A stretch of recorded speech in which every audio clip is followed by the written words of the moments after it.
Welcome to the Broncos podcast with Troy Renck. I am your host, Troy Renck from the Denver Post, coming to you live from outside. It is a beautiful spring day here in the North Metro.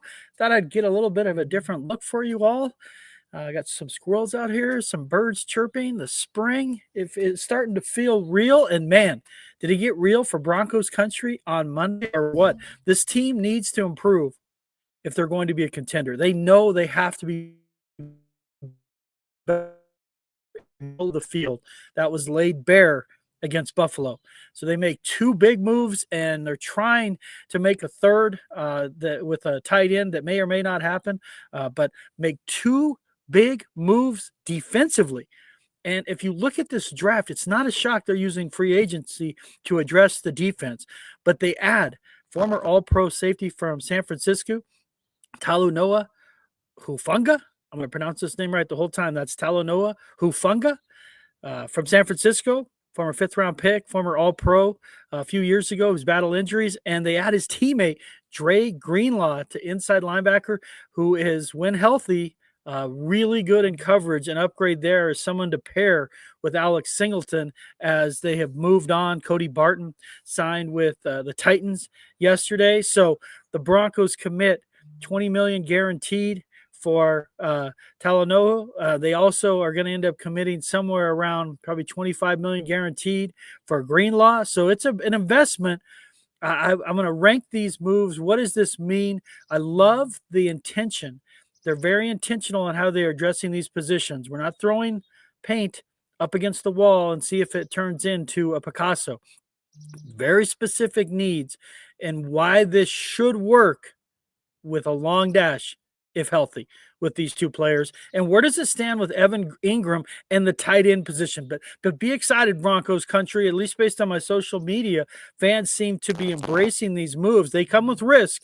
Anytime you bring on players who've been hurt, there's always the risk that injuries reoccur. Some of that's bad luck, some of it's history, some of it's all that. But the Broncos have a history the last 2 years of keeping their players healthy. And so can they, with these two 49ers and bringing back essentially a third 49er in DJ Jones, combine these three 49ers with one of the best defenses in the league last year and get better? Again, very interesting day, encouraging day on Monday, the first day of the non-tampering period. Remember, these signings cannot become official till 10 a.m. on Wednesday.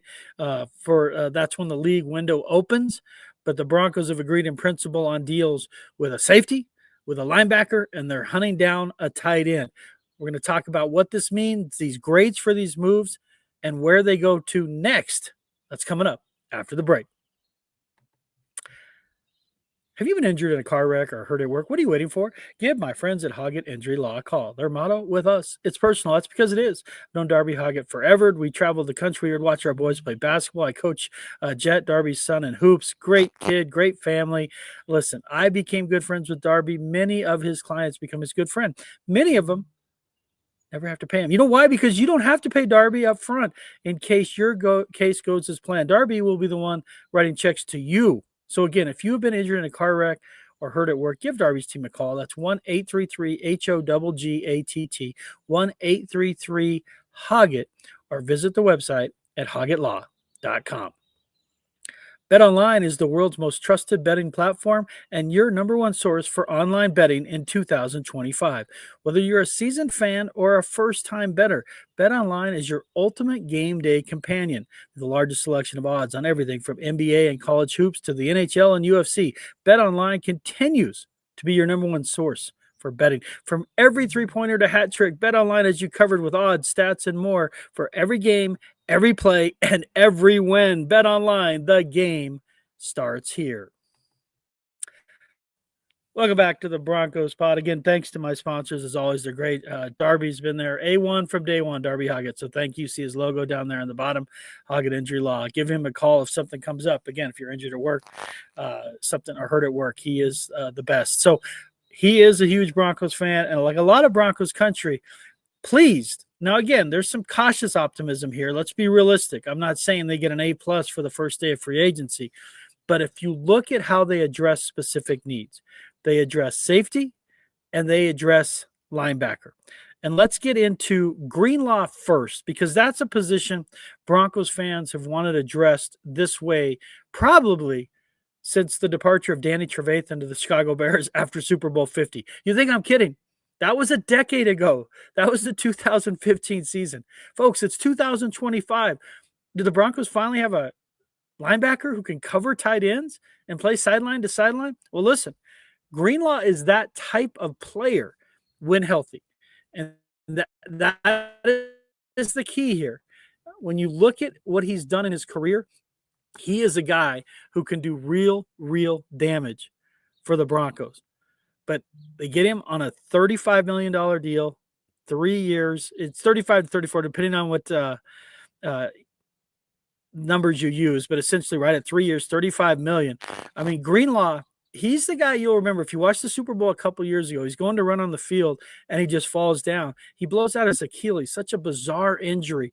Well, last year it totally limited his amount of time he was able to get on the field. I mean, Achilles injuries take a long time to come back from, and that's no shame on his part. But was he the same player after that? He started to show signs of that in those last couple games. But Greenlaw is not an old player. That's part of this. He's 28. You got to figure he's still got some time left, but he is going to turn 29 in May. So that's why when you get an injury like that, you got to be careful with it, but they're willing to take on this risk. He's going to be 29 in May. And you look at last season, he only played 2 games. But before that, you're talking about in 2022, a guy who did absolute damage for them. You're talking about a guy in 2021 who is that type of player as well. He had 127 tackles in 2022, 100 in 2023. Tackles for loss, 3 in 2022, 5 in 2023. I mean, he's a game-changing type player. And yes, he generally ranks good in coverage. I mean, Cody Barton did really nice things for the Broncos, especially after the loss of Alex Singleton. Stepped in, called the defense, was everything you'd hope for a guy who was supposed to be a special teamer, comes in for an injured Singleton and plays well. And the difference with Greenlaw, a lot of what Barton did, you need.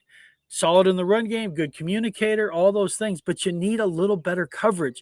And so in theory, if Greenlaw's healthy, he should give you more range in the middle of the field paired with Alex Singleton, who, remember, he's coming off an ACL injury.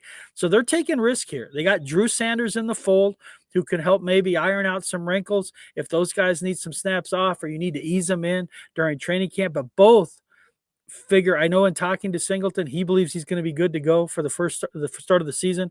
Greenlaw showed signs at the end of last season, those last couple games, that he should be fine. Obviously, they felt comfortable with where he was with his medicals to take this risk. But why Greenlaw? What is so important? Well, you look at games that the Broncos got worked, especially let's look at 2 specific games on what they're going to bring back into the mix on why Hufanga makes sense here too. But look at 2 specific games where the Broncos lost, at Baltimore and at the Chargers. In both games, they had no answers in the middle of the field.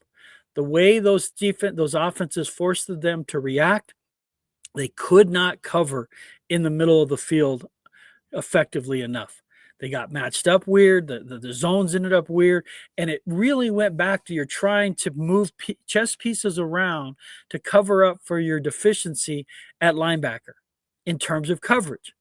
Now, with Greenlaw, if healthy, he gives you an opportunity to match up better with a tight end one-on-one, where you're not having to bring Surtain into that or a safety into that, where it gives you more versatility with coverage. If you go back and look at one of the reasons the Broncos defense took a huge jump beyond the fact they were significantly improved against the run, is the fact that they had versatility in coverage with Riley Moss, Jaquan McMillan, and of course, Pat Surtain. The ability for McMillan and Moss to move around allowed them to have Pat Surtain trail more than he ever has.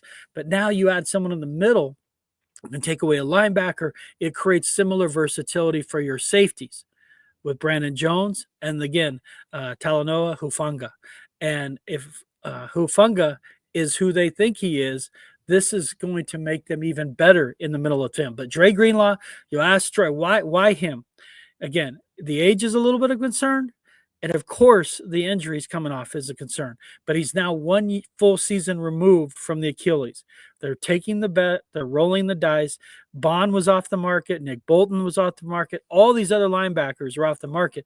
They got him at a deal that reflects him coming on. Frankly, Bond was at 51 million over 3.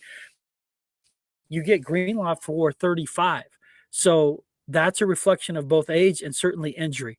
But for me, it's worth the roll of the dice here. It is to give improvement in the middle of the field.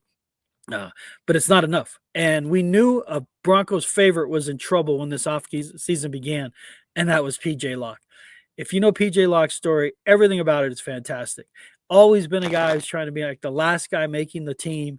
All he does is work. He's a fantastic special teams player, and he turned himself into a starter. The team moved on from Justin Simmons. They get Brandon Jones. They move on from Kareem Jackson. P.J. Locke steps in and does an admirable job.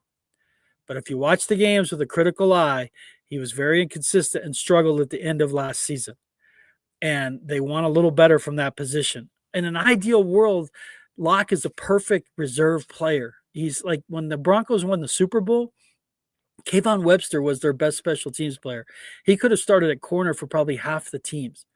To have a guy like P.J. Locke, if he were a tweener, where he could help start a few games here and there, or also be a guy who's anchoring your special teams, that's when you know your team is taking it that next level. When you look at your special teams guys and go, man, that guy could start somewhere. That guy could start in 10 places. And so we'll see. I mean, P.J. Locke's not going to concede anything. They could move on from him and save around $3 million in cap. I mean, he's in danger of not making the team. We've addressed this here in the pod. It stinks. But the NFL is about as sentimental as a parking ticket, folks. You know that. But why did they want to bring in a guy from the Niners who's coming off major injury? And again, the pronunciation, the last name is Hufanga. And he is a guy that kind of came out of nowhere. He's always been like this aggressive. He grew up on a farm, dirt bikes, tractors. I mean, there's this kind of organic nature to him, long hair. He plays with a physicality. And when they replaced Simmons last year, what was the difference specifically when you watch Brandon Jones? He played in the box. He came up and made hits. It was a different kind of player. Simmons, for years, was the NFL's best center fielder. They didn't want that anymore. They wanted a change. They wanted physicality. They wanted aggression, and Jones fit that. Well, folks, that's why they got Hufanga. He is someone who's going to come up and absolutely light you up like the Vegas Strip. The question is, can he stay healthy? He's been a guy also. He had an ACL injury that derailed him. And then last year, he had a wrist injury that caused him to miss time. And you worry about it. And the difference with him, while the risk is a little minimized with him compared to Greenlaw, is he's just so much younger. You're talking about a guy who's a lot younger that you've got to believe has a chance to get healthy and change the narrative about the last couple of years of his career regarding injury.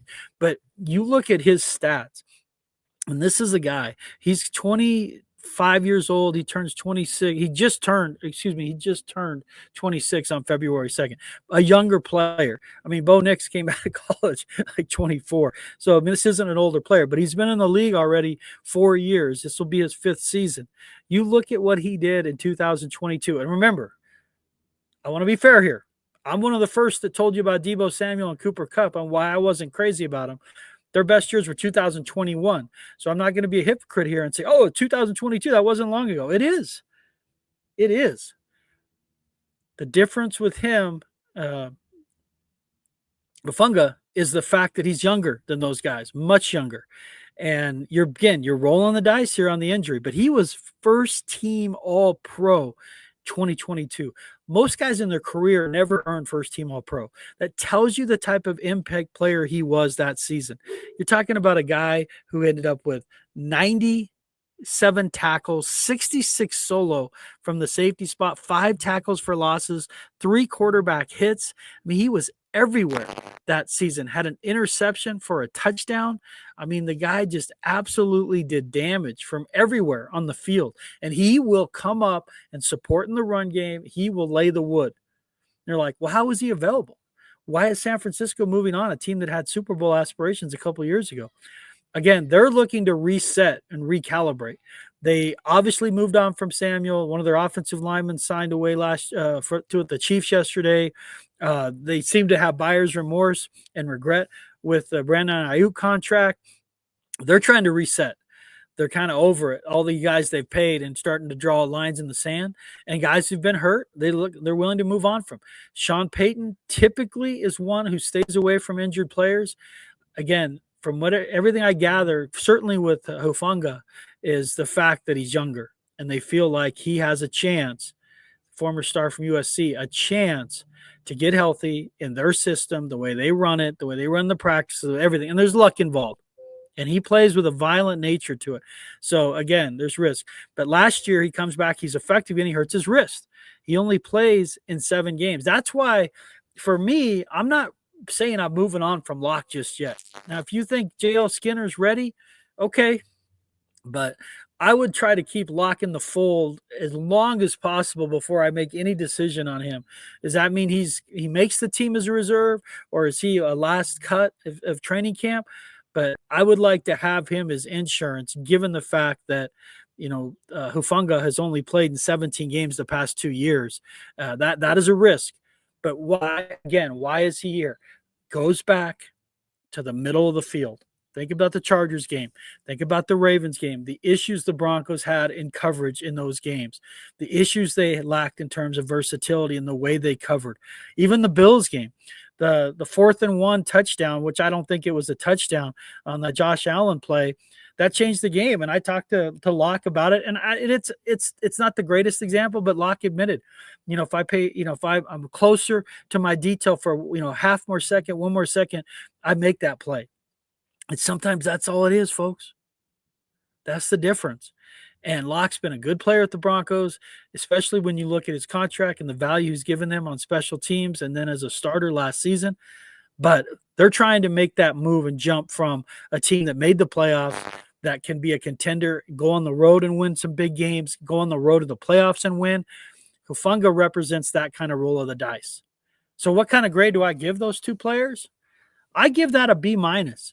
I give it a B minus. You look at what the Bears did in revamping their offensive line. They probably got an A in terms of addressing need. In terms of need and not having to address this now in the draft, it's an A. The safety and inside linebacker aren't great in this draft. They got a couple certainly in the first round of safeties, but inside linebacker, this is not a great draft for inside linebacker, at least on paper. And so you address those types of needs before the draft. So I love that. What keeps this from being an obvious A and into the A is it's the injury. It just comes with the risk of injury. And football is a violent sport. It's a car crash every snap. And you're bringing in 2 players who have had trouble staying on the field for the last 2 years in the case of Hufanga, and the last year in terms of Greenlaw. But the upside for both is enormous. And I think it's worth the risk. So why'd they do it? Well, I texted briefly with Vance Joseph on Monday. He's excited, as you might have guessed, but he told me the key was finding the fit in free agency is huge. And they believe these 2 guys fit their scheme. And it's so important that you don't bring in guys square peg, round hole, we'll make it work. They see a vision for both these players and how they will fit in the scheme. Why does that matter? Well, look at how Brandon Jones fit. Look at how Malcolm Roach fit. Look at how John Franklin Myers fit last year. Scheme matters. Fit matters. You're not bringing them in and asking them to do stuff they haven't done before. You're bringing in guys who play downhill, who play aggressive. That is what changed. That entire mindset of the Vance Joseph defense last year was aggression. Let's eat. Get the quarterback, make him uncomfortable, get downhill. And you saw it with Zach Allen. You saw it with Nick Bonito. You saw it with the defensive player of the year with Pat Surtain. There was a different level of aggression and ownership. And that's what Joseph sees with these 2 players, Hufanga and Greenlaw. It's the fit. Can you keep them on the field? If you can, you go from a B minus to an A in these signings. But that only we're going to know is a year from now. We're sitting here and seeing how many games these 2 log. Because if they play, they will play well. The issue is, will they be on the field to play well? But what other position do the Broncos need? What other moves are they looking at? Well, they hosted Evan Ingram yesterday, a surprise visit. He got there on Sunday. Tight end? Yes, I know how much we talk about the tight end position. We talked about it as it relates to the draft with Colston Loveland, with Tyler Warren, with Eli Arroyo, and then I did a long piece, if you want to see it, on Terrence Ferguson, the former Littleton Heritage star from Oregon. Gunnar Helm. There's a couple of different ways, folks, they can do this. If you're asking me how they should do this, you take the Noah's Ark approach at tight end and even running back, but certainly tight end, two of everything. Go out and sign Ingram if you want. Go out and sign Juwan Johnson if you want, and then draft a rookie. If you sign a veteran tight end, it allows you to be aggressive in the first round at running back, and you can then get Terrence Ferguson, I think, in the early third round. You don't have to kick a tight end in the first. And maybe you don't want to. If Loveland and Warren off the board, you're like, it's just not the value at 20. I'm not going to take Arroyo at 20 when I feel like I could get him in the second round, or maybe at 51, or I can get him in the third with Ferguson. I think Ferguson will be there in the third. So there's different ways to address this. But they had Evan Ingram in for a visit. Now, this guy's a high-volume target guy for Jacksonville a couple of years ago. I mean, 123 targets. Are you kidding me? That's an insane amount of targets. If that name sounds familiar, he had one of his best games in 2017, a primetime game against the Broncos, where he had 5 catches, 82 yards, and a touchdown for the Giants. It was just a devastating loss for the Broncos, who were off to a great start that season. And the Giants come in, they have no receivers. Literally, like, their top 4 receivers are out, their running back's out. The one guy you have to stop is Ingram, and he has a big game as a rookie.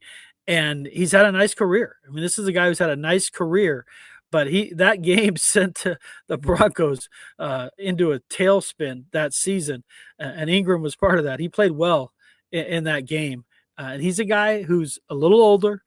He's 30. He'll turn 31 as the season starts in September, but you're talking about a player who's just a high volume. He almost plays the position like a slot. Last year, he only played 9 games. He had 47 catches, 300-plus yards, a touchdown. The year before, though, you're talking about a guy who had 114 receptions, 963 yards, 4 touchdowns, 47 first downs.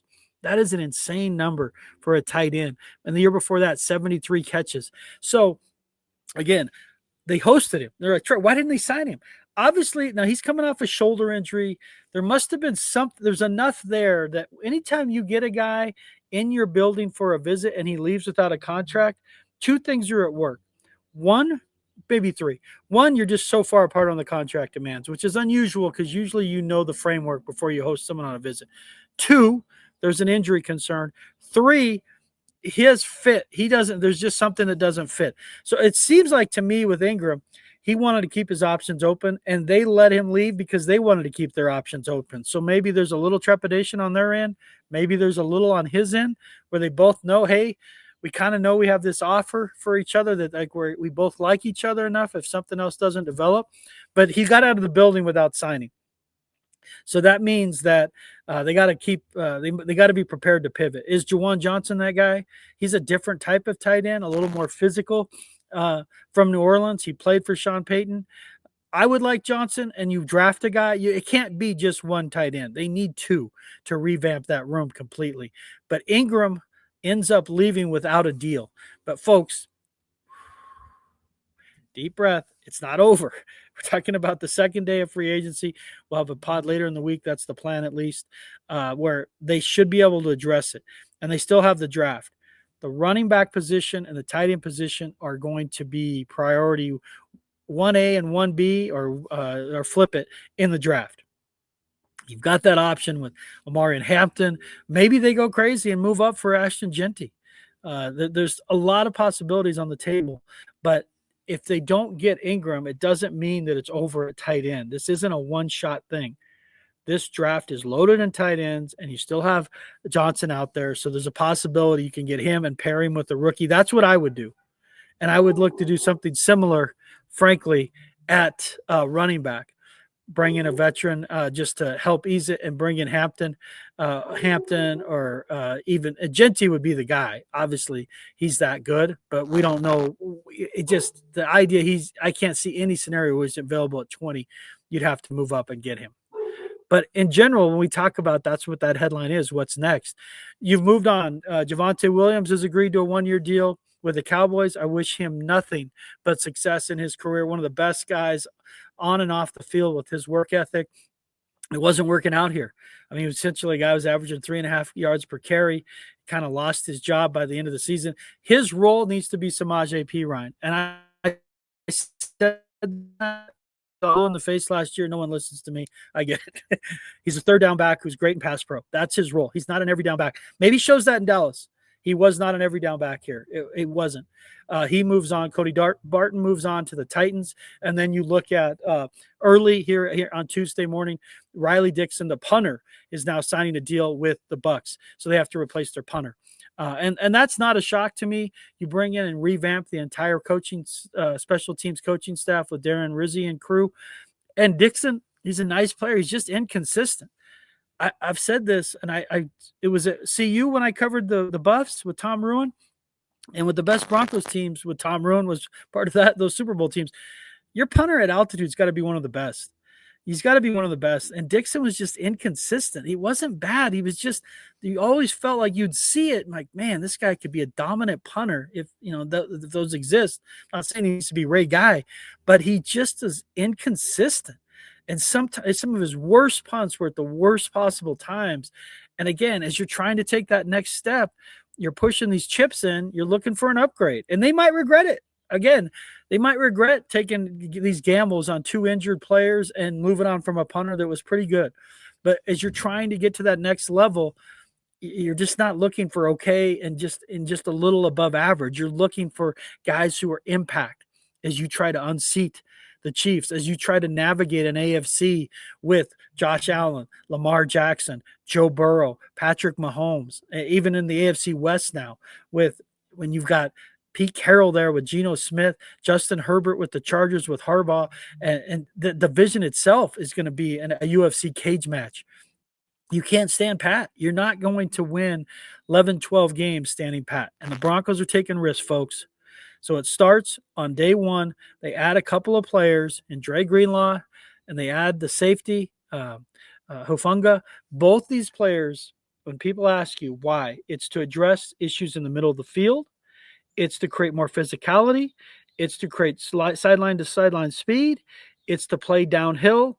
It's the fit. It's to incorporate these guys into a downhill aggressive scheme to make what was a very good defense even better. Can they stay on the field? If they do, these are A+ signings. Right now, I give them a B-. I love the intent. I love what they're doing. They're going to probably get at least a tight end, and then see where you stand when you get to the draft. Because remember, you don't have to address all your needs in free agency. This is not a great free agent class. If their free agency ends with getting a tight end and a punter, that's a good free agency, given where they're going to be able to address needs in the draft. So I hope, folks, you're having a wonderful day. Broncos country, I could not do this pod without you and your absolute great support of this pod. It's an exciting time for Broncos fans when I'm out and about at the store or taking the Bentley, the Bulldog, for a walk, and how people are starting to feel about this Broncos team, that you're not getting catfished anymore. You got a quarterback, you got a coach, you got an owner, you got a GM. There's an alignment in all these groups, and you got this single-mindedness that they're not dealing with distractions anymore. They're trying to win. They're trying to win now. It's not at all costs, but they're trying to put themselves in position to take that next step. They get 2 players on Monday. We'll see where it ends by the end of the week.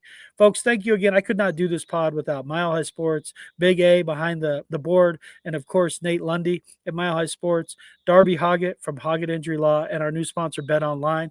Broncos country, I do this pod for you. Happiness that begins with me. Go out there and have a great day.